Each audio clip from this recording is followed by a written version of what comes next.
Praise the Lord. Hallelujah. Hallelujah. Amen. கர்த்தருடைய மகா பரிசுத்த நாமத்துக்கு ஸ்தோத்திரம். தேவனுடையாகவே இன்றைக்கு அவருடைய வீட்டில் நம்மை கொண்டு வந்து சேர்க்கப்பட்டதான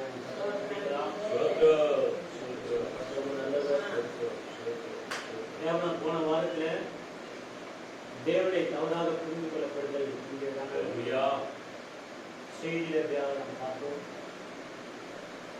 எப்படி தேவன் இன்றைக்கு அவர் மனிதர்கள் அவர் சபையில் இன்றைக்கு தவறாக எப்படி புரிந்து கொண்டார் என்பதற்கான ஒரு தலைப்பு கொடுத்து நாம் போன வாரம் பார்த்தோம்.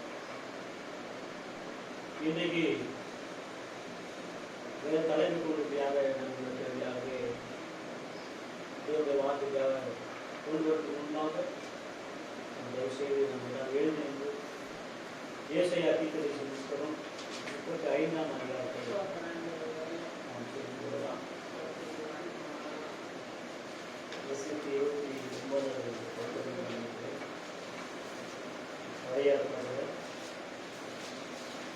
ஏசாயா தீர்க்கதரிசி புத்தகம் 35வது அதிகாரம் 1 முதல் நான் வாசிக்கிறேன்.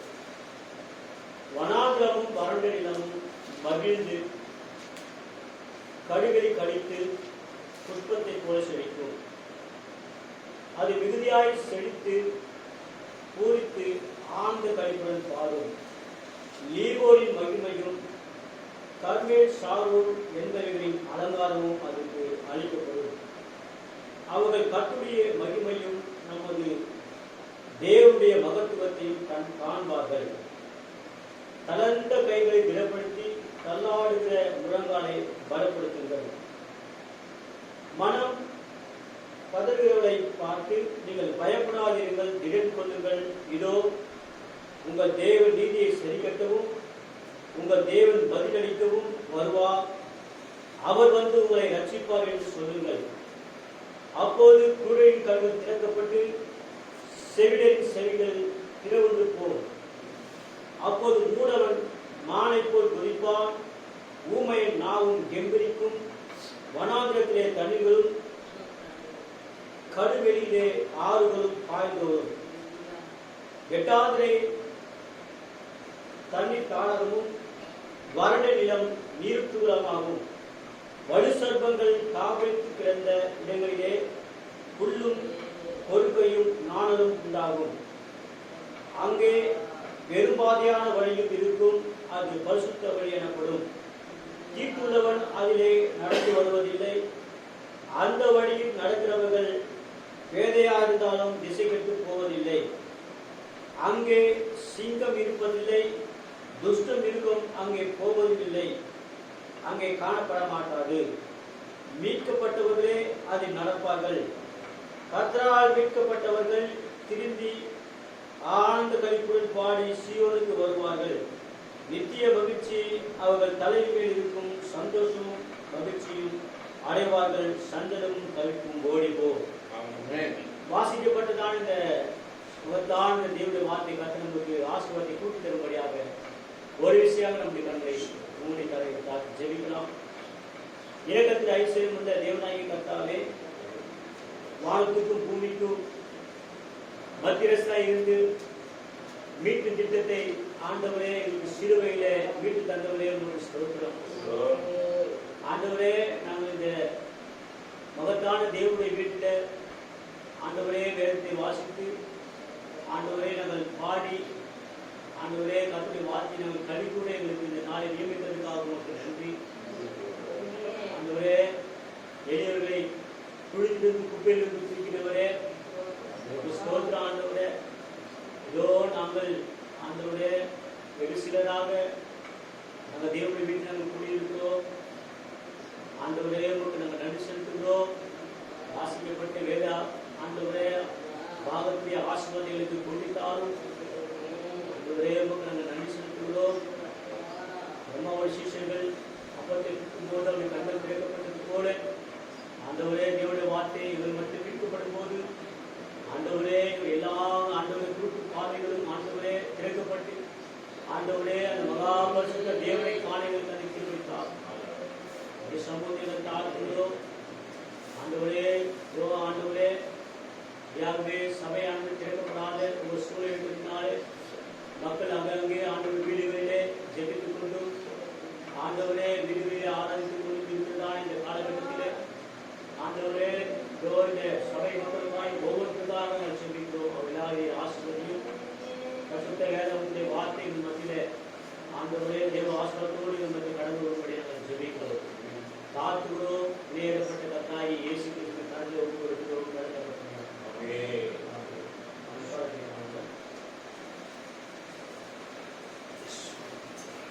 கர்த்தருக்கு ஸ்தோத்திரம். உண்மையாகவே இந்த பூமியில் அநேக மரண செய்திகள்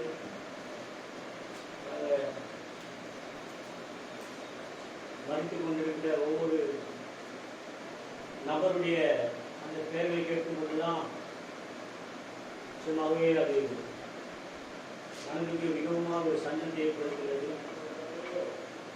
அதை குடும்பத்தார்மையாகவே அவர்களால் அவர் யாருக்கு சொன்னாலும் ஆதரவு கொடுக்க முடியாது. கர்த்தருடைய கிருபையானது நமக்கு முன்பாக தேவன் அவர் எழுதி கொண்டார். அல்லேலூயா. Praise the Lord. தேவன் நாம் கேள்வி கேட்க முடியாது. ஆமென். ஏனென்றால் சிசித்தவரே அவரே, அந்த பொருள் எடுத்துக் கொள்வதும் அவரே. பிரியமானவர்களே, இருக்கிற நாம், வாழ்ந்து கொண்டிருக்கிற நாம், ஜீவனோடு கூட இருக்கிற நாம், இதற்காக தேவன் நம்மை இந்த பூமியில வைத்திருக்கிறது சற்று ஆராய்ந்து நாம் சரி செய்ய வேண்டிய காரியங்கள் எல்லாம் சரி செய்து தேவனுடைய வார்த்தைக்கு எவ்வளவா நாம் கீழ்ப்படைய முடியுமோ அவ்வளவா நாம் கீழ்ப்படையும் போது நிச்சயமாகவே நிச்சயமாகவே தேவன் நம்மை கைவிடப் போவதில்லை. எனவே பிரியமானவர்களே, அவங்களை ஆசீர்வதிப்பாராக. வாசிக்கப்பட்ட இந்த வேத வார்த்தையினுடைய அதிகாரத்தின் ஒரு தலைப்பில் மாத்திரம் எடுத்துக்கொள்கிறேன். அது என்றால் நமக்காக உண்டாக்கப்பட்ட தேவனுடைய பாதை அப்படின்னு ஒரு செய்தியாகவே நான் எடுத்துக்கொள்கிறேன். நமக்காக உண்டாக்கப்பட்ட தேவனுடைய பாதை, நமக்காகவே உண்டாக்கப்பட்ட தேவனுடைய பாதை என்ற ஒரு தலைப்பில் தீர்க்கதரிசி பிரசங்கித்திருக்கிறார். அவர் பிரசங்கித்ததான அந்த பிரசங்கத்திலிருந்து தான் நாம் சில காரியங்களை நாம் பார்க்க போகிறோம். அல்லேலூயா. கர்த்தர் ரொம்ப நல்லவர். நீங்கள் ஒருவருக்காக ஒருவர் ஜெபியுங்கள். வேறுபட்ட சகோதரர் மனிதார் அவருடைய குடும்பத்துக்காக நீங்கள் ஜெபியுங்கள். நீங்கள் ஒருவருக்காக ஒருவர் ஜெபிக்கும் போது நிச்சயமாகவே கர்த்தர் ஜெபத்தின் மூலமாக குடும்பத்துக்கு ஆதரவு தருகிறவராக இருக்கிறார்கள். Praise the Lord. அல்லேலூயா. கர்த்தர் அவங்களை ஆசீர்வதிப்பாராக. நமக்காக உண்டாக்கப்பட்ட தேவனுடைய அந்த பாதையை தீர்க்கதரிசி என்ன சொல்லுகிறார் என்பதை நான் இந்தியாவே எழுதி வைத்திருக்கிறேன். நான் வாசிய நபியாக எப்போது கவனிங்கள். மனிதன் எப்போதுமே தீர்க்கதரிசியாக சொல்லுதா, மனிதன் எப்போதுமே அவன் தன்னுடைய சொந்த சிந்தனையினாலே அவன் வழிநடத்தப்படுகிறான். அவனுடைய சொந்த எண்ணத்தினாலே அவன் வழிநடத்தப்படுகிறான். அதே சமயத்தில் அவன் நான் தேவனால் வழிநடத்தப்படுகிறேன் என்று சொல்லுகிறான். அல்லேலூயா. தீர்க்கதரிசிக்கு என்ன சொல்கிறார் என்றால், ஒரு மனிதனோ ஒரு ஸ்திரீயோ அவர்கள் ஒரே நேரத்தில் தன்னுடைய சிந்தையின்படியாகவும் அதே நேரத்தில் தேவனிடத்தில் அவர் நடக்கும்படியாகவும் நடக்க முடியாது. ஒன்று அவர் தேவனுடைய பாதை நடக்க வேண்டும், இல்லை என்றால் அவருடைய சொந்த சிந்தையின் வழியாக நடத்த வேண்டும். அல்லேலூயா. ஒரு மனிதன் ரெண்டுமா அவனா பண்ண முடியாது, அவனால வழிநடத்தப்பட முடியாது என்று தீர்க்கதரிசி சொல்லுகிறான்.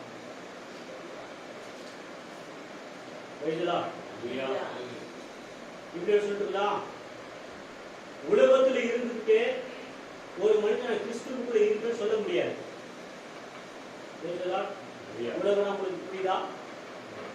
அதாவது ஒரு மனிதன் தவறான ஒரு ஜீவத்தில் ஜீவித்துக் கொண்டு அவன் சபையில் ஒரு அங்கத்தினராக கூட இருக்கலாம். ஆமென்.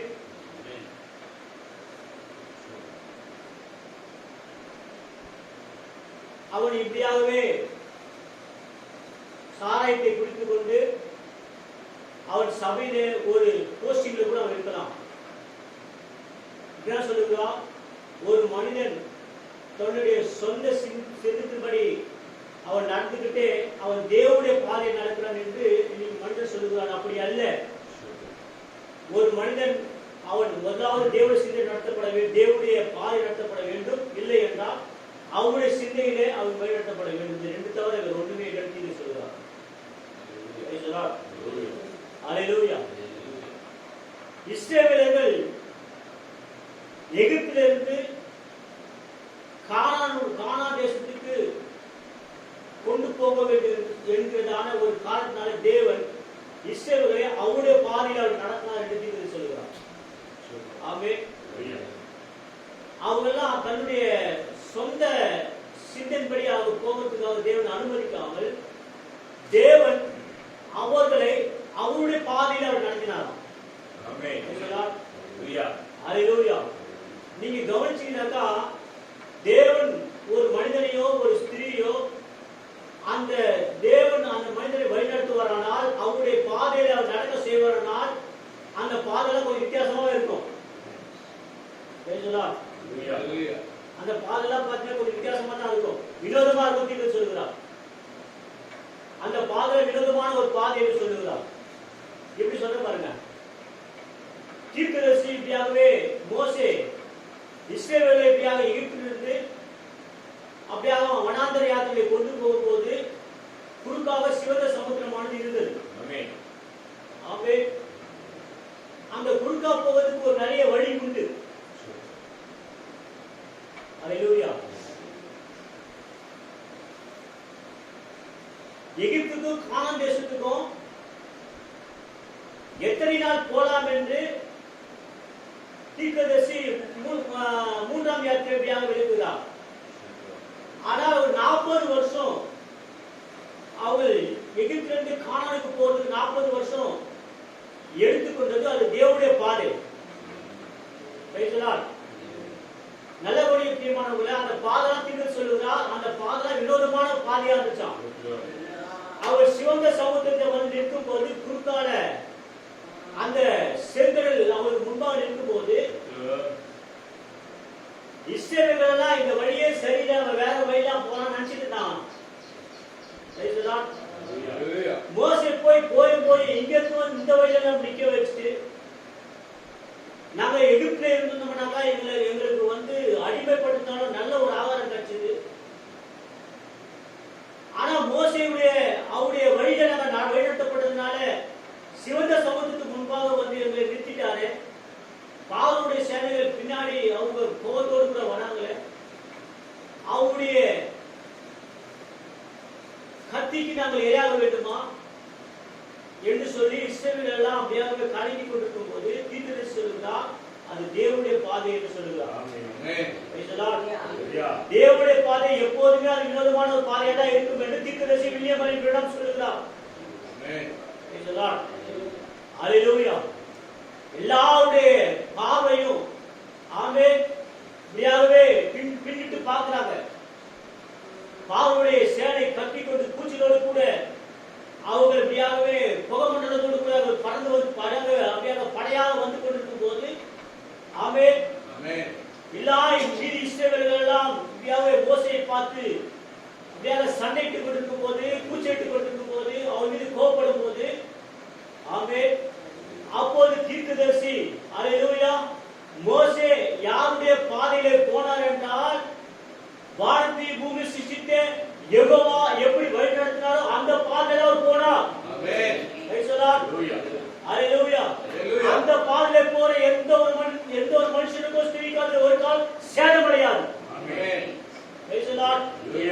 அப்போது சிவந்த சமுத்திரம் குறுக்காக நிற்கும் போது தீர்க்கதரிசி அப்படியே பார்த்து கொண்டிருக்கும் போது அல்லேலூயா அந்த கோலை எடுத்து அந்த சமுத்திரத்துக்கு முன்பாக நீட்டும் போது தீர்க்கதரிசி சொல்கிறார். இப்போ சொல்லுகிறது மோசே தன்னுடைய கோலை சிவந்த சமுத்திரத்துக்கு முன்பாக நீட்டும் போது இப்போது வில்லியமரின் குணம் என்ன சொல்லுகிறார் என்றால், தேவன் மேலிருந்து பார்க்கும் போது ஆமென் அந்த கடலுக்கு அப்படியே பயம் வந்துச்சுன்னு சொல்லுகிறார். ஆமென். மேலிருந்து பார்க்கும் போது கடலுக்கு பயம் வந்துச்சாம். ஆமென். அதுக்கு பயம் வந்த உடனே நடுங்க ஆரம்பித்தது என்று தீர்த்து சொல்லுகிறார். அது நடுங்க ஆரம்பிக்கும் போது அந்த பயத்தினாலே இஸ்ரவேலுக்கு அப்படியாகவே அது வழியை விட்டது என்று சொல்லுகிறார். ஹல்லேலூயா. அருமையான தேவனுடைய பாதை. ஹல்லேலூயா. தீர்க்கதரிசி நமக்காக உண்டாக்கப்பட்ட தேவனுடைய பாதை என்கிறதான தலைப்பில் அப்படியாகவே பேசப்படும் போது ஹல்லேலூயா அவர் எகிப்திலிருந்து கானானுக்கு கொண்டு போவதற்காக தேவன் அவர்களை அவருடைய பாதையின் வழியாக கொண்டு போனார். Praise the Lord. Hallelujah. அல்லேலூயா. பிரியமானவர்களே, அதுக்கு பிறகு காயினை குறித்து பேசுகிறார். காயின் அவன் பலிபீடத்தை கட்டி அநேக கனிகளை எப்படியாகவே பலிபீடத்தை வைத்து நிரப்பினான். அதுக்கு அவரு நிறைய கனிகளை சொல்கிறார். பீச் என்ற கனிகளை, ஆப்பிள், அநேக பூசணிக்காய், அநேக கனிகளை கொண்டு வந்து பலிபீடத்துக்கு முன்பாக வைத்து ஆமென் கர்த்தாவே வாரும், ஆண்டவரே வாரும், இந்த பலியை ஏற்றுக்கொள்ளும் என்று சொல்லி அவன் விடல்கால் பண்ணிட்டு 2 கரங்களை உயர்த்தி ஜெபித்துக் கொண்டிருந்தானா. யாரு? காயின் செய்து கொண்டிருந்தான். அவருடைய காணிக்கை முழுவதுமாக பழத்தினாலே நிரப்பப்பட்டு ஜோடிக்கப்பட்டிருந்தது, அலங்கரிக்கப்பட்டிருந்தது. ஆமென். எந்த ஒரு மனிதனும் அதை பார்க்கும் போது இவன் சரியான ஒரு பலியை செலுத்துகிறான் என்று மனிதர்கள் நினைத்துக் கொள்வார்களாம். ஹல்லேலூயா. ஆனால் தீர்க்கதரிசி என்ன சொல்லுகிறார் என்றால், அது தேவனுடைய பாதை அல்ல. ஆமென். காயின் ஆராதிக்கக்கூடியதான அந்த ஆராதனை அது தேவனுடைய வழி அல்ல. ஆமென். எனவே தேவன் அந்த காணிக்கையை அங்கீகரிக்கவில்லை என்று தள்ளினார். ஹல்லேலூயா. அவர் ஜெபித்துக் கொண்டிருந்தானா, அவருடைய காணிக்கை ஏற்றுக்கொள்ள வேண்டும் என்று ஜெபித்துக் கொண்டிருந்தானா. இன்னைக்கு என்ன நினைக்கிறானாக்கா, அநேகர் நான் ஜெபித்ததினாலே நான் வீடு கட்டினேன், நான் ஜெபிக்கிறதினாலே இப்படியாகவே நாங்கள் ஆசீர்வாதமாக இருக்கிறோம், நாங்கள் ஜெபிக்கிறதினாலே எங்களுக்கு இப்படியாகவே நாங்கள் செய்கிற தொழிலெல்லாம் ஆசீர்வதிக்கப்படுகிறது என்று அநேகர் சொல்லுகிறார்கள். அது சரிதான், நீங்கள் ஆசீர்வாதமா இருங்கள். ஹல்லேலூயா. ஆனா அதுவல்ல ஆசீர்வாதம். ஒரு மனிதனுக்குள்ளாக கிறிஸ்து வந்து ஜீவிப்பாரானால் அதை விட ஆசீர்வாதம் வேற ஒன்றுமே கிடையாது. தீர்க்கதரிசி சொல்லுகிறார், நமக்காக உண்டாக்கப்பட்ட தேவனுடைய பாதை என்கிற செய்தியில ஒவ்வொரு கிறிஸ்தவனும் மறுபடியும் அவன் பிறக்க வேண்டும் என்று சொல்கிறார். இதுதான் தேவனுடைய பாதை, இதுதான் தேவனுடைய வழி. எந்த ஒரு மனுஷனும் அவன் மறுபடியும் பிறக்க வேண்டும். அவன் எப்படி பிறக்க வேண்டும் என்றால், அவன் ஜலத்தினாலும் ஆவியினாலும் அவன் பிறக்காமல் அவன் தேவனுடைய ராஜ்யத்தை அவன் சுதந்தரிப்பதில்லை.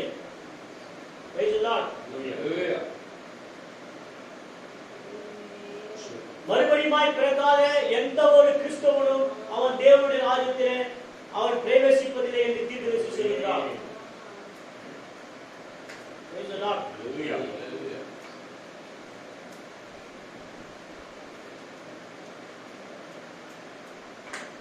இன்றைக்கு கிறிஸ்தவர்கள் அந்த பாதையை விட்டு விலகி போக ஆரம்பிக்கிறார்கள். ஒரு மனுஷன் மறுபடியும் பிறப்பானால் அவனுக்குள்ளே பரிசுத்த ஆவியானது வரும். ஆமென். ஆமென். ஜலத்தினாலும் ஆவியினாலும் ஒரு மனுஷன் பிறக்கும் போது அவனுக்குள்ளே அந்த பரிசுத்த ஆவி அவனுக்குள்ளே வரும். ஆனால் இன்றைக்கு இருக்கிறதான சபை ஸ்தாபனங்கள் மறுபடியும் பிறக்கிறதான அந்த காரியத்தை, அந்த பாதையை விட்டு அவர்கள் வழிவிலகி போகிறார்கள் என்று சொல்கிறார். அந்த பாதையை விட்டு அவர்கள் புறம்பாக அந்த பாதையை தள்ளினார்களாம். யாருக்குமே மறுபடியும் பிறக்கக்கூடியதான அந்த அனுபவம் தேவை என்று சொல்கிறார்கள். நான் இயேசு கிறிஸ்துவை விசுவாசிக்கிறேன், அவர்தான் என்னுடைய தேவன்,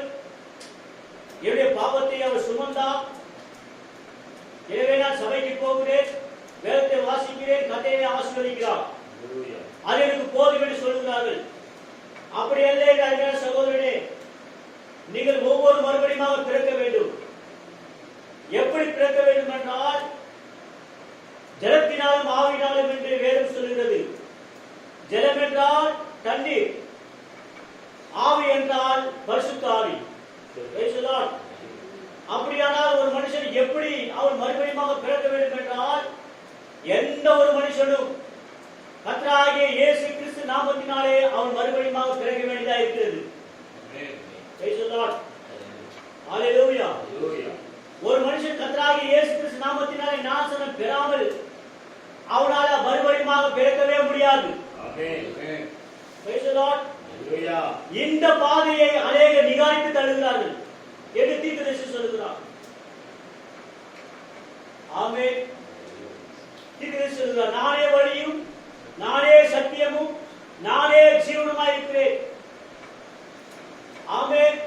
என்னை இல்லாமல் ஒருவனும் பிதாவிடத்தில் வரான். சொன்ன தேவன் மறுபடியும் ஒரு மனுஷன் மறுபடியும் பிறக்க வேண்டும் என்றால் அந்த வழியை அவர்கள் தள்ளி போடுகிறார் என்று சொல்கிறார். எனவே பிரியமான தேவனே,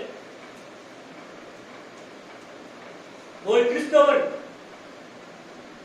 சபைக்கு போய் வேதாகமத்தை எடுத்து வாசித்து சபையை அங்கத்தினர் இருக்கக்கூடிய ஒவ்வொரு மனிதனும் அவன் சபைக்கு அங்கத்தினரா இல்லாமல் வார்த்தைக்கு அவன் அங்கத்தினராக இருக்க வேண்டும்.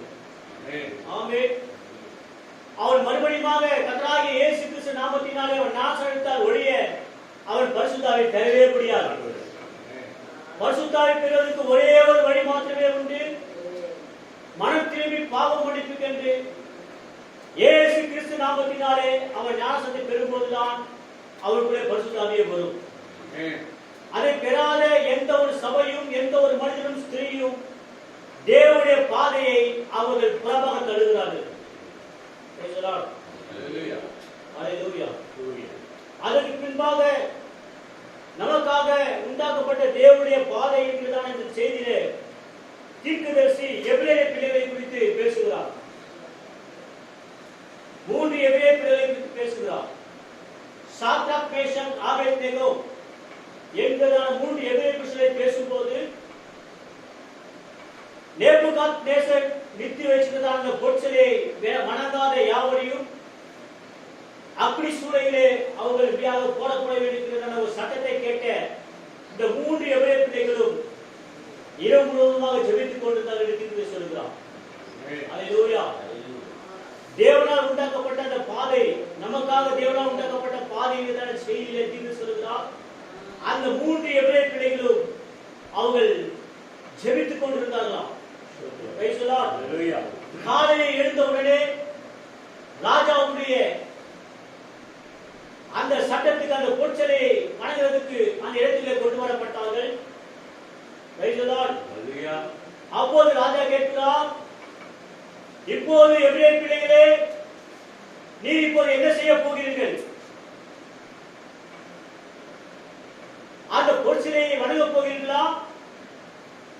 இல்லை என்றால் ராஜாவுடைய தண்டனைக்கு நீங்கள் மறிக்கப் போகிறீர்கள் என்று கேட்கும் போது, ஆமே, அதற்கு அவர் சொன்னார்களா, ராஜாவே, நீ நிறுத்தின அந்த பொற்சிலையை நாங்கள் வணங்கப் போவதில்லை. எங்கள் தேவன் எங்களை தப்புவிக்க வல்லவராய் இருக்கிறார். ஒருவேளை அவர் எங்கள் தப்புவிக்காமல் போனாலும் சரி, நீர் இருக்கிற அந்த பொற்சிலையை நாங்கள் வணங்கப் போவதில்லை என்று சொல்லி ராஜாவுக்கு முன்பாக குரல் கொடுத்தார்களாம். இப்போ தீர்க்க சொல்கிறார், நீங்கள் கவனிங்கள் நண்பர்களே என்று சொல்லி சொல்லுகிறார். தேவனுடைய பாதை சற்று வினோதமாக இருக்கும். தேவனுடைய பாதை சற்று வினோதமாக இருக்கும். ஏனென்றால் அவர்கள் அக்னி சூளையிலே கொண்டு போகிறதுக்காக அது தேவனுடைய பாதையா இருந்தது என்று தீர்க்க சொல்லுகிறார்.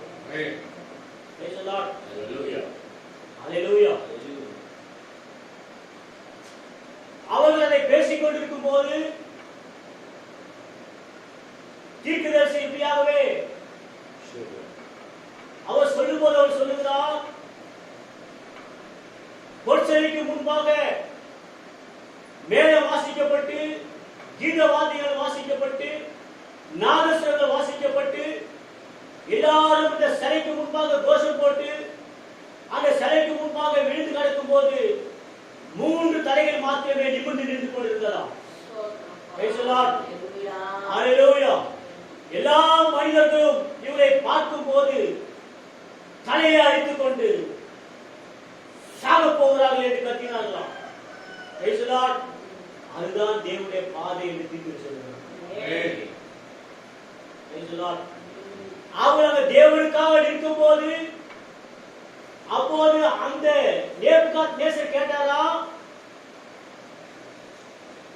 எபிரேய பிள்ளைகளே, அடிமைகளே, இதோ நான் நிறுத்தி வைத்திருந்த பொற்சிலையை நீ அதற்காக வணங்காமல் என்னை மதிக்காமல் இருக்கிறாயே என்று கேட்கும் போது அதற்காக என்ன பதில் சொன்னார் என்று தீர்ப்பு சொல்லுகிறார். ராஜாவே, நாங்கள் நியாயப்பிரமாணத்தை வாசித்தோம், அந்த வேத புத்தகங்களிலே எங்கேயும் விக்கிரகத்தை ஆராதனை செய்ய தேவன் சொல்லவே இல்லை. நீங்கள் விக்கிரகத்துக்கு முன்பாக நீங்கள் விழுந்து விடுங்கள், விக்கிரகங்களை நீங்கள் வணங்காதீர்கள் என்றுதான் எங்களுக்கு சொல்லியிருக்கிறாரே தவிர நாங்கள் வார்த்தையை நேசிக்கிறதினாலே நாங்கள் இந்த பொற்சிலையை வணங்க மாட்டோம் என்று சொன்னார்கள்.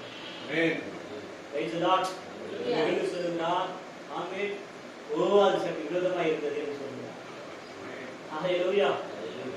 நாங்கள் வார்த்தையை வாசித்தோம், நியாயப்பிரமாணங்களை வாசித்தோம். அந்த நியாயப்பிரமாணிலே எங்கேயும் தேவன் விக்கிரகத்தை வணங்கு என்று சொல்லவே இல்லை. வார்த்தையின் வழியாகவே நாங்கள் சொல்கிறோம், நாங்கள் அதை வணங்க போவது இல்லை. அப்போது இவர்கள் பேசிக் கொண்டிருக்கும் போது அந்த யெகோவாவுடைய கண்கள் இவரை பார்த்துக் கொண்டிருந்ததாம் என்று தீர்க்கதரிசி சொல்கிறார். அப்போது வேகமாய் ஒரு தூதன் ஓடி வந்ததாம். அவன் பேர் காபிரியேல் என்று சொல்கிறார். காபிரியேல் தூதன் தன்னுடைய வாளை இப்படியாக வெளியே எடுத்துக்கொண்டு, ஆண்டவரே ஒரு வார்த்தையை சொல்லு, இந்த பாபிலோனை நான் அழித்து போடுகிறேன் என்று சொல்லும் போது, ஆமென், அதுக்கு தேவன் காபிரியேல் தூதனை பார்த்து சொன்னாரா, காபிரியேல், நீ சொன்னபடியே செய்கிறவர் தான், நான் இல்லை என்று சொல்லவில்லை, நீ செய்கிறவர் தான். ஆனாலும் நீ ஓரமாய் போய் நில், உன் வாளை உன்னிடத்தில் வைத்துக் கொண்டு என்று சொன்னார். அப்போது காபிரியேல் தூதன் ஓரமாக போய் நின்று வாளியாக சொல்லிக் கொண்டு தேவனை பார்த்துக் கொண்டான். இன்னும் சற்று நேரத்திலே ஒரு தூதன் ஓடி வந்தானாம். ஆண்டவரே, அந்த எபிரேய பிள்ளைகளை பார்த்தீரா? நியாயப்பிரமாணத்தை வாசித்து எங்கேயுமே தேவன் விக்கிரகங்களை வணங்க வேண்டாம் என்று சொன்னார் என்று சொல்லி நிற்கிற அந்த பிள்ளைகளை பார்த்தீரா? அவர்களை இப்படியாக என்னிடத்தில் என்னை அனுப்பும், நான் தண்ணீரினாலே அந்த அக்கினியை அழித்து போட்டு பாபிலோனுடைய நகரமே இல்லாதபடி ஆக்குகிறேன். ஆமென் என்று எட்டி தூதன் கத்தினான். அதற்கு எட்டி தூதனை பார்த்து சொன்னாராம், என் அருமையான தூதன் எட்டியே, நான் சொல்லுகிறபடி செய்கிற தூதன் நீர், அது எனக்கு தெரியும். ஆனாலும் நீ ஓரமா நின்று அங்கு நடக்க போகிற காட்சிகளை நீ பார், நீ அங்கு போக வேண்டாம் என்று சொன்னார்கள். அப்போது தேவன் பூமியை பார்த்துக் கொண்டிருக்கும் போது ராஜாவுடைய கோபம் அதிகமாகி 7 மடங்கு அக்னி சூளையை எரிய வைத்தார்களாம். நீங்க சொல்லுங்களா? பாபிலோன் நகரம் முழுவதுமாக ஆமென் எரியும் சிவப்பா இருந்ததாம். பாபிலோனுடைய பட்டணம் சிவப்பான சார்ந்த நெருப்பு. அல்லேலூயா. பெரிய சிகப்பாக இருந்ததாம் அந்த பட்டணமே. அவ்வளவாய் அவர்கள் 7 மடங்கு அக்னி சூளை சூடாக்கி அந்த எபிரேய பிள்ளைகளை கட்டி இழுத்து கொண்டு போய் ஆமென் அந்த அக்னி சூளையை தூக்கி போடும் போது அல்லேலூயா தூக்கி போட்டவர்கள் விழுந்து கிடந்தார்கள். அல்லேலூயா. ஆனால் இந்த காபிரியேல் தூதரும் எட்டி தூதரும் ஆண்டவரே அக்னி சூளையிலே எபிரேய பிள்ளைகளை போட்டார்கள் என்று திரும்பி பார்க்கும் போது தேவன் அங்கே இல்லையா? எங்கடா தேவனை காணும் என்று சொல்லும் போது அவர் அக்கினியிலே வந்து நிற்க ஆரம்பித்து பிள்ளைகளோடு கூட உலக ஆரம்பித்தார். இது சொல்லுங்க, அவர்கள் தேவனுடைய பாதையை வழிநடத்தப்பட்டார்கள். அக்கினி அவை ஒன்றும் பண்ணவில்லை என்று சொல்லுங்க. இந்த 3 எபிரேய பிள்ளைகளும் தேவனுடைய பாதையிலே அவர்கள் சென்றார்கள். ஆமென். அக்கினியானது அவர்களை ஒன்றுமே செய்ய முடியவில்லை என்று நம்முடைய கால தூதரும் தீர்க்கதரிசியுமானவர் வில்லியம் அறியலாம். அவை நமக்காக உண்டாக்கப்பட்ட தேவனுடைய பாதையை செய்து பேசிக் கொண்டிருக்கிறார். அல்லேலூயா. அதை பிறகு தானியேலை குறித்து பேசுகிறார். சிங்க கபியில தானியேலை இப்படியாகவே அவங்க அந்த கபியில தூக்கி போடும் போது ஆமென், அது தேவனுடைய பாதை என்று சொல்லுகிறார். தேவனுடைய பாதை சற்று வித்தியாசமாக இருக்கும், அது வினோதமாக இருக்கும் என்று சொல்லுகிறார் தீர்க்கதரிசி. அவர் சிங்க கபியில தானியேலை தூக்கி போட்ட பிறகு ஆமென், காலையிலே தானியேலுடைய குரல் கேட்கிறார்கள் என்று சொல்லி ராஜா கூப்பிடும் போது ஆமென், தானியேலுடைய குரல் ராஜாவுக்கு முன்பாக கேட்கப்பட்டது. ஆமென். அது தேவனுடைய பாதை என்று தீர்க்கதரிசி சொல்கிறார். அல்லேலூயா. Praise the Lord. நமக்காக உண்டாக்கப்பட்ட தேவனுடைய பாதை. ஆமென். Praise the Lord. அல்லேலூயா. அதுக்கு பிறகு பிரியமான தேவஜனமே, ஒரு விதையை குறித்து தீர்க்கதரிசி சொல்கிறார். ஒரு புறஜாதியான ஒரு விதையை குறித்து சொல்கிறார்.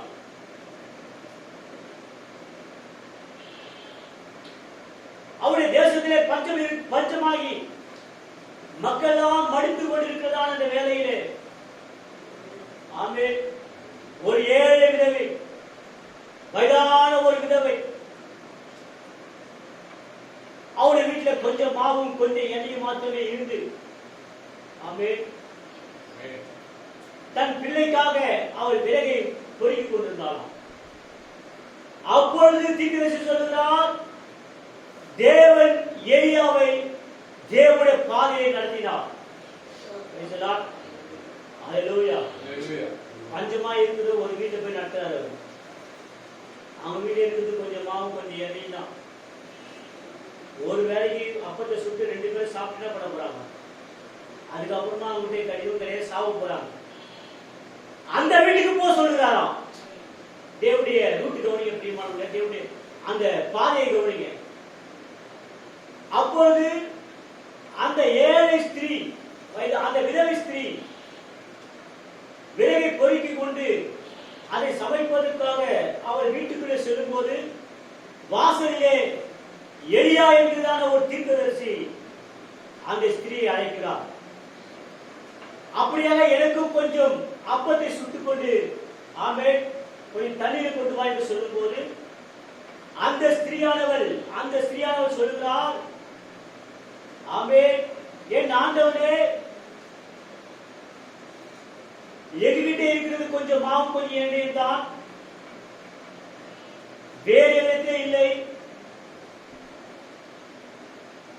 நாங்கள் புசித்து நாங்கள் மறிய போகிறோம் என்று சொல்லும் போது அதுக்கு தீர்க்க சொல்கிறார், நீங்கள் முதலாவது அதை செய்யுங்கள், முதல் சொல்கிறதான அப்பத்தை எடுத்துக்கொண்டு என்னிடத்தில் வாருங்கள் என்று சொன்னாராம். சொல்வதற்கு வினோதமான ஒரு காரியம். இந்த வடிவம் வித்தியாசமா இருந்துச்சு. ஆமென். அவள் சமைக்கிற இடத்திலே சென்று ஆமென் தீர்க்க சொல்கிறார். சமைக்கிற இடத்துல சென்று அந்த 2 குச்சியை உடைப்பாங்க இல்லைங்களா, விறகுல வைக்கும், அடுப்புல வைக்கும் போது ஆமென் சொல்றாரு, கிழக்கிந்திய ஸ்திரீகள் எப்படி விறகு உடைப்பாங்க என்று தெரியுமா அப்படின்னு சொல்லி அவர் சொல்றாரு. அவர்கள் விறகு இப்படியாக உடைக்கும் போது அது சிலுவை ஆயிடுச்சான். விறகு உடைக்கும் போது என்ன ஆயிடுச்சான்? ஒரு விறகு 2 உடைச்சிருக்கலாம், உடைக்கும் போது என்ன ஆயிடுது? கிராஸ் ஆயிடுச்சான். அந்த கிராஸை கொண்டு அடுப்புல வச்சாலும் அந்த சிலுவையை கொண்டு அடுப்புல வைக்கும் போது ஆமென், அந்த சிலுவையில அக்கினியில வைக்கும் போது அக்கினியானது என்னாச்சுனாக்கா அப்பத்தை அதிகமா கொடுக்க ஆரம்பிச்சுதான். அவர் சொல்றாங்க, முதலாவது சுட்டு அவனுக்கு கொண்டு வந்து கொடுக்கும் போது இப்ப சொல்றாரா, நீ போய் மகனுக்கு கொடுன்னு சொல்றான். அவன் போயிட்டு எடுத்து போயிட்டு மகனுக்கு கொடுக்கும் போது பார்த்தா மாவு அப்படி இருக்குது, எண்ணெய் அப்படி இருக்குது. அல்லேலூயா. தீர்க்க சொல்லுறா, அதை செய்தது என்ன? அது விரோதமா இருக்கிறதா? அதுதான் தேவனுடைய பாதை. தேவனுடைய பாதை சற்று அது விரோதமா தான் இருக்கும். அல்லேலூயா. அவள் ஒரு யூத ஸ்திரீ அல்ல, அவள் ஒரு புறஜாதி எடுத்து சொல்லுகிறான். ஆமென். அவள் அந்த விறகை வெட்டும் போது பிளக்கும் போது அது சிலுவையாய் மாறி போனது. அந்த சிலுவை கொண்டு போய் அக்கினிலே வைத்தார். ஆமென். அந்த அக்கினியானது அப்பத்தையும் எண்ணெயும் சிசிக்க செய்தது. ஆமென். Praise the Lord. எல்லாம் பிரியமான தேவனுடைய பாதை, நமக்காக உண்டாக்கப்பட்ட தேவனுடைய பாதை. எந்த ஒரு சபையோ எந்த ஒரு மனுஷனோ ஸ்திரீயோ அவன் தேவனுடைய பாதையில அவன் சரியாய் நடப்பானால் அந்த பாதை கானானுக்கு கொண்டு போய் சேர்க்கும் என்று சொல்லுகிறார். ஆமென். Praise the Lord. அல்லேலூயா.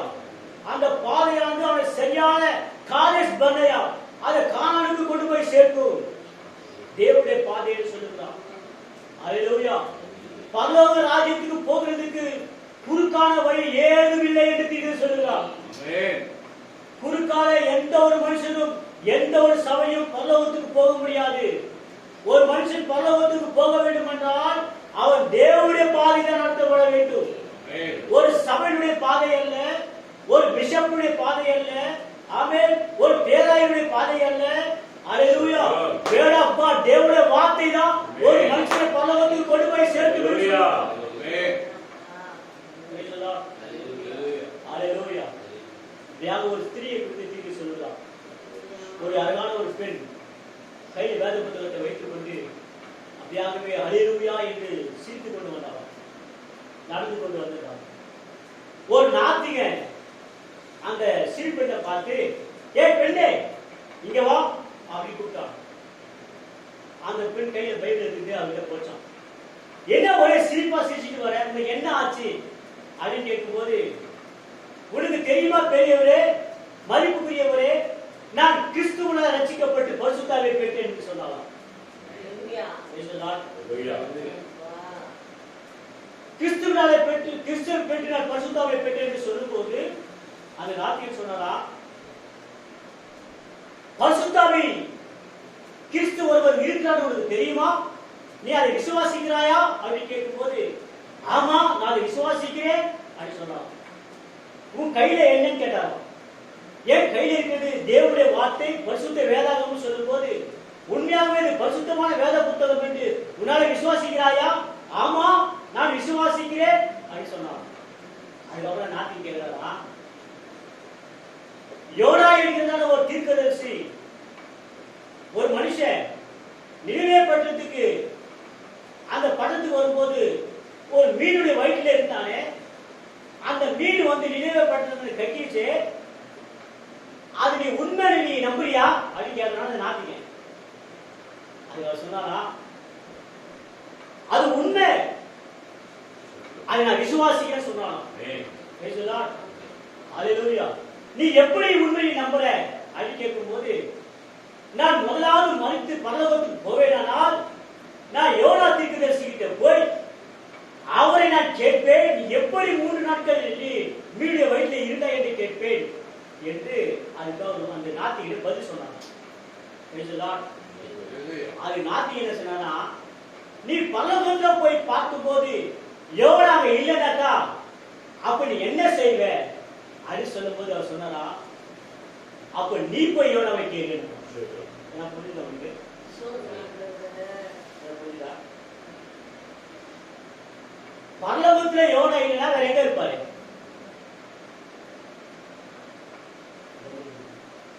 பரலோகம் இல்ல, அப்படிதான் ரைட்டுங்களா? பெண் என்ன சொல்றானாக்கா, பரலோகத்துக்கு போயிட்டு யோனாவை போயிட்டு என்ன பண்றேன், நான் கேட்கிறேன் எத்தனை நாள் 3 நாள் எப்படி மீனுடைய வயிற்று நான் கேட்கிறேன் சொல்லும் போது, இந்த நாத்திகன் சொல்றானாக்கா, பரலோகத்துல யோனா இல்லைனாக்கா நீ என்ன செய்வ அப்படின்னு கேட்கும் போது, அப்ப நீ போய் யோனாவை கேளு, அப்ப அவர் எங்க இருப்பாரு? அப்ப நீ பாதாளத்துக்கு போற சொல்லலாம். தீர்க்க சொல்லுதா ஒரு மனுஷன் 2 இடத்திலே போவதை தவிர வேற ஒண்ணுமே கிடையாது. அதுல ஒரு பரலோகம், இன்னொரு பாதாளம் சொல்லுங்க. ஒரு மனுஷன் பரலோகத்துக்கு போறன்னு சொல்லிட்டு ஒரு மனுஷன் உலகத்திலே ஜீவித்துக் கொண்டு அவன் பரலோகத்துல போவானாக்கா அவன் அது முடியாதுன்னு சொல்றான். நான் உலகத்திலேயே இருந்துட்டு ஆனா நான் பரலோகத்துக்கு போயிடுவேன் அப்படின்னு சொன்னா அது சாத்தியம் கிடையாது. ஆனா பரலோகத்துக்கு போறவங்க அவங்க தேவனுடைய பாதையை தவிர வேற பாதையில போவே மாட்டாங்க.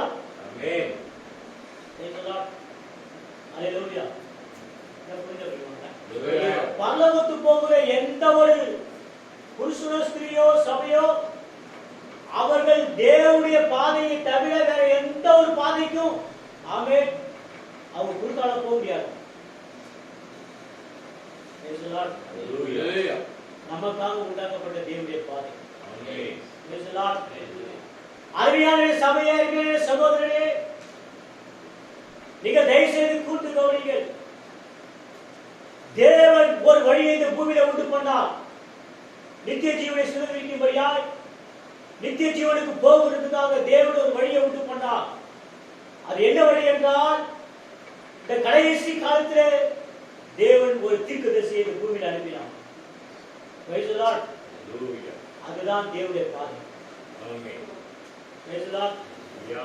ஏழாம் தூதன் தீர்க்கதரிசி வில்லியம் மரியன் பிரணாம் என்கிறதான ஒரு தூதரை லவோதிக்கேயா சபை காலத்திலே தேவன் பூமிக்கு அனுப்பினார். அதான் தேவனுடைய பாதை. ஆமென்.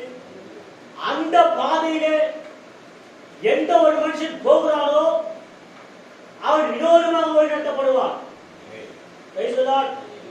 அவன் வினோதமாக வழிநடத்தப்படுவான். அந்த வினோதமான வழி அவனை நித்திய ஜீவனுக்கு கொண்டு போகும். அதான் சரியான ஒரு ரூட். குறுக்கால போக முடியாது.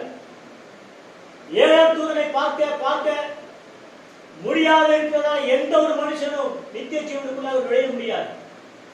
ஏனென்றால் தேவன் தன்னுடைய ரகசியத்தை அந்த தூதனுடைய சிந்தையில வைத்தார். அந்த தூதனுக்கு கிறிஸ்துவை சிந்தை இருந்தது. அந்த கிறிஸ்துடைய சிந்தை, கிறிஸ்துடைய எல்லா சிந்தையும் மனவாட்டிக்கிட்டே குத்தி கொட்டினார். இன்றைக்கு மனவாட்டி என்று சொல்லப்படுகிறதான அந்த மக்கள் யார் என்றால் தேவனுடைய பாதையிலே அவர்கள் வழிநடத்தப்படுகிறவர்கள்.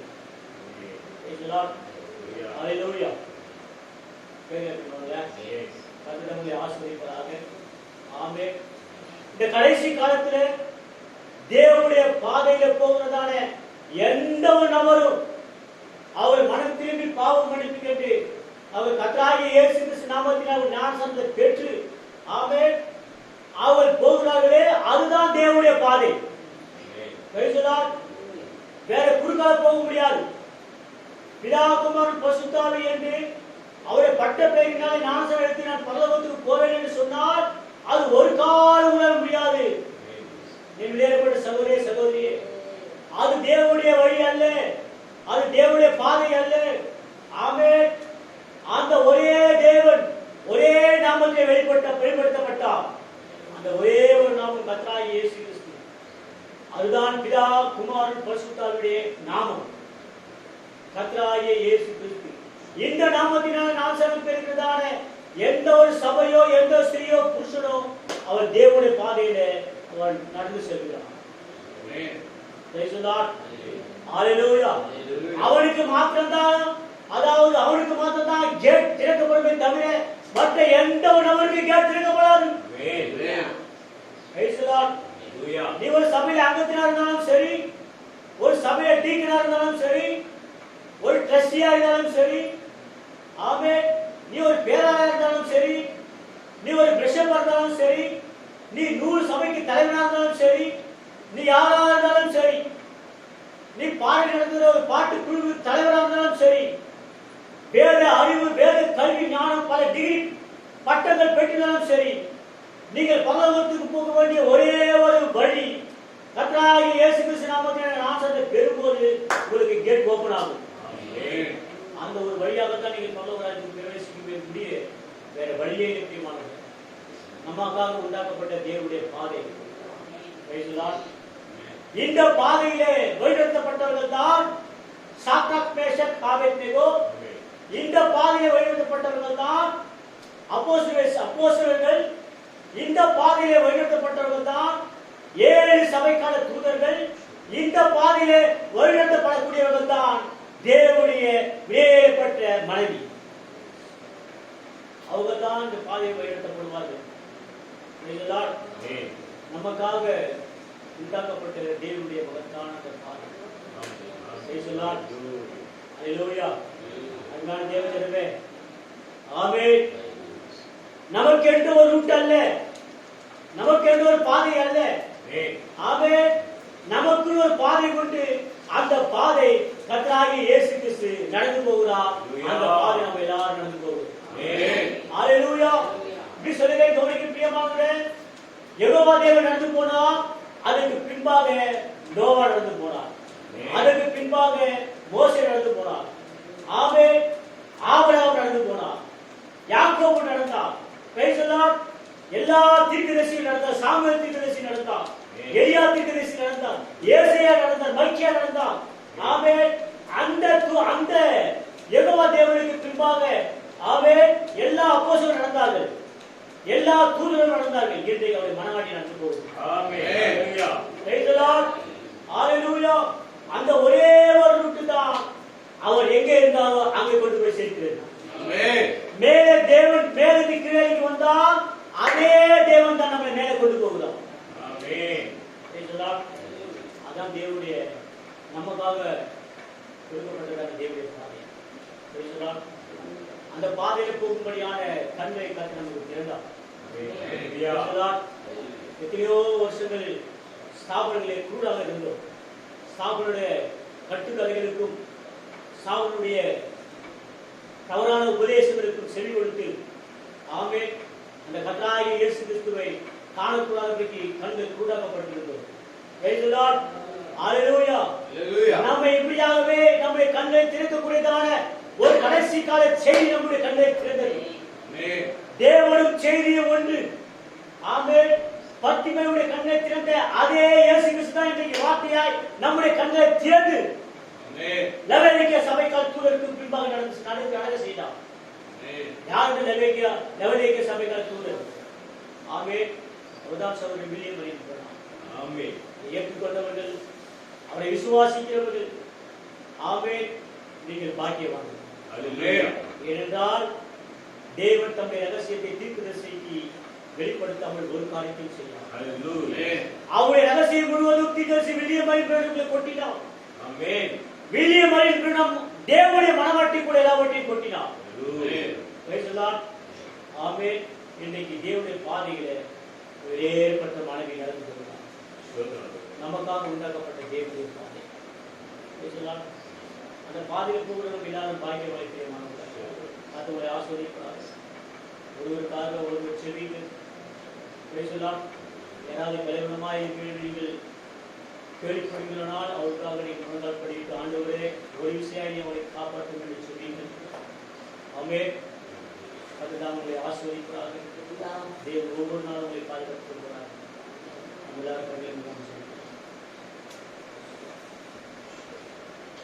ஹalleluya. மகத்தான தெய்வமே, கிருபையுள்ளவரே, இரக்கத்தில் ஐஸ்வரியத்திலே எல்லா கணத்துக்கும் துதிக்கும் மகிமைக்கும் பாத்திரரே. ஆமென். நமக்காக உண்டாக்கப்பட்ட தேவனுடைய பாதை என்கிற அந்த பாதையிலே ஆண்டவரே இந்த கடைசி காலத்தில் நடக்கும்படியாக செய்தீர். குற்றங்கள் தவறுகளை பாவங்களுக்கு மன்னியும் ஆண்டவரே. இந்த ஒரு சிறு சபையாரை ஏற்றுக்கொள்ளும் ஐயா. ஆண்டவரே இந்த பயங்கரமான இந்த வைரஸ் ஆண்டவரே மனிதர்களை கொலை செய்கிறதான இந்த கொள்ளை நோய் என்பதான இந்த வைரஸ் ஆண்டவரே ஆண்டவரே சபையாரை கர்த்தராகிய இயேசு கிறிஸ்து நாமத்தினாலே எந்த ஒரு நோயும் தொடாதபடிக்கு நாங்கள் செபிக்கிறோம். ஆண்டவரே சகோதரர் ஜெயசீலன் அவருடைய மனைவி ஆண்டவரே அவருடைய பிள்ளைகளை கற்று பாதுகாத்துக் கொள்ளும். ஆண்டவரே ரத்தத்தின் கீழாக அவருடைய குடும்பம் இருக்கட்டும். ஆண்டவரே ரத்தம் முற்றிலுமாக அவளை பாதுகாத்துக் கொள்ளட்டும். எந்த ஒரு பேயும் ஆண்டவரே வியாதியும் அவளை தேடி வரும்போது ரத்தமானது அவளை மூடி இருக்கிறதை கண்டு அவன் ஆண்டவரே அவள் இல்லை என்று போகட்டும். ஆண்டவரே ரத்தம் அவளை மூடி இருக்கட்டும். ஆண்டவரே யாக்கோபுடைய தாயா ஆண்டவரே அவருடைய கர்த்தாவே சகோதரி கமலி ஆண்டவரே ஏஞ்சல் ஆண்டவரே கமலி புருஷன் தனசேகர் யாக்கோபுடைய மனைவி இவெல்லாம் ரத்தத்தின் கீழாக வைக்கிறேன். ஆண்டவரே ரத்தமானவரை பாதுகாத்துக் கொள்ளட்டும். இந்த சரீரங்கள் மருத்துவனுடைய வாசலிலே நிற்காதபடிக்கு நாங்கள் ஜெபிக்கிறேன். கர்த்தராகிய இயேசு கிறிஸ்துவின் நாமத்தினாலே இரக்கமாய் நாங்கள் கேட்கிறவர்களை பாதுகாத்துக் கொள்ளும். ஆண்டவரே உங்களுக்கு நன்றி ஐயா. ஆண்டவரே தியானியோட குடும்பத்துக்காக ஜெபிக்கிறேன். தியானி அவருடைய மனைவி அவர் 8 பிள்ளைகளும் அதே விதமாய் பாதுகாத்துக் கொள்ளும். ரத்தத்தின் கீழாக குடும்பத்திற்கு உதவி செய்யும். ஆண்டவரே பெண்ணிஷா அவருடைய புருஷன் அருளுக்காக ஜெபிக்கிறேன். அவர்கள் ரத்தத்தின் கீழாக இருக்கிறதுக்கு உதவி செய்யும். ஆண்டவரே சகோதரன் அந்தோனிக்காகவும் அவருடைய மனைவி பிள்ளைகளுக்காக ஜெபிக்கிறேன். ஆண்டவரே அவர்கள் ரத்தத்தின் கீழாக இருந்து ஆண்டவரே அவரை பாதுகாத்துக் கொள்ளும்படியாக நான் ஜெபிக்கிறேன். வேறுபட்ட தகப்பனே ஒரு சாம்ராஜ்யக்காக ஜெபிக்கிறேன். ரத்தமானது பாதுகாத்துக் கொள்ளட்டும். ஆண்டவரே ரத்தத்தின் கீழாக சகோதரிக்கு உதவி செய்யும். ஆண்டவரே மணிமோசஸ் குடும்பத்துக்காக ஜெபிக்கிறேன். நான் அவருடைய குடும்பத்துக்காக ஜெபிக்கிறேன். ஆண்டவரே என்னுடைய குடும்பத்துக்காக ஜெபிக்கிறேன். தாயாருக்காக ஜெபிக்கிறேன். நாங்கள் எல்லாரும் ரத்தத்தின் கீழாக இருக்க உதவி செய்யும் ஐயா. ரத்தமானதை பாதுகாத்துக் கொள்ளட்டும். ஆண்டவரே விசேஷமாக இந்த சகோதரிக்காக ஜெபிக்கிறேன். ஆண்டவரே இந்த கொரோனா என்பதான வியாதியிலே ஆண்டவரே வீடிலே ஆண்டவர் கர்த்தாவே அவர்கள் ஆண்டவரே வைத்தியம் பார்த்துக் கொண்டிருக்கிறார்கள். நேற்று நான் போன் செய்யும் போது ஆண்டவரே அவர் சுகமாய் இருக்கிறார்கள் என்று ஆண்டவரே நான் கேட்டேன். ஆண்டவரே ஆண்டவரே நீர் அவரை விடுவித்ததுக்காக உங்களுக்கு நன்றி. ஆண்டவரே சுகமளிக்கிறதா அந்த வல்லமை உங்களை பாதுகாத்ததுக்காக உங்களுக்கு நன்றி. எத்தனையோ திடகாத்திரமான சரீரங்களாக விழுந்து போனது ஆண்டவரே. திடகாத்திரமான வலிமைமிக்க சரீரங்களாக விழுந்து போனது. வெளியேறப்பட்ட சகோதரியை பாதுகாத்ததுக்காக உங்களுக்கு நன்றி. ஆண்டவரே அந்த ஃபீவர் அந்த குடும்பத்திற்கு எந்த ஒரு நபரை தொடாதபடி நாங்கள் ஜெபிக்கிறேன். இயேசு கிறிஸ்து ரத்தத்தினாலே நாங்கள் கேட்கிறோம். ஆண்டவரே பாதுகாத்துக் கொள்ளும். அதே போல ஆண்டவரே இந்த வியாதியில மருத்துவமனை இருக்கிறதான ஒவ்வொரு குடும்பத்தையும் பாதுகாத்துக் கொள்ளும். ஆண்டவரே மருத்துவர்களுக்காக ஆண்டவரே முயற்சி எடுத்து ஆண்டவரே வேலை செய்கிற ஒவ்வொரு மருத்துவரையும் போலீஸ் துறையும் சுகாதாரத்துறையும் கண்டு பாதுகாத்துக் கொள்ளும். தேவ ஞானத்தோடு கூட அவர்கள் செயல்பட உதவி செய்யும். தேவ ஞானம் ஆண்டவரே ஒருவரையும் ஆண்டவரே கர்த்தாவே இயக்கமாய் ஆண்டவரே மணிமான ஒரு ஆண்டவரே கர்த்தாவே மருத்துவர்கள் மாத்திரை சேர்த்து கிருபை பாராட்டும்படி நாங்கள் ஜெபிக்கிறோம். ஆண்டவரே தவாத்திக்காக இருக்கக்கூடிய ஒவ்வொரு ஊழியக்காரரையும் பாதுகாத்துக் கொள்ளும். ஒவ்வொரு ஊழியக்காரருடைய சபையாரையும் பாதுகாத்துக் கொள்ளும். யாரும் யாரிலே ஆண்டவரே மரணத்திலே போகாதபடிக்கு இயேசு கிறிஸ்துவின் ரத்தத்தினாலே எங்களை தாரை பாதுகாத்துக் கொள்ளும். ஊழியக்காரரை பாதுகாத்துக் கொள்ளும். நாங்கள் மறுபடியும் ஒருவரை சந்திக்கிறது அனுபவம் பாராட்டு வேறப்பட்ட கருத்துக்கள் காட்டுகிறேன். முக்கே துதி கனமகிமையை எடுத்து வேறப்பட்ட கர்த்தராகிய இயேசு கிறிஸ்துவின் நாமத்தில் கேட்கிறோம் நல்ல தகப்பனே. ஆமென். ஆமென்.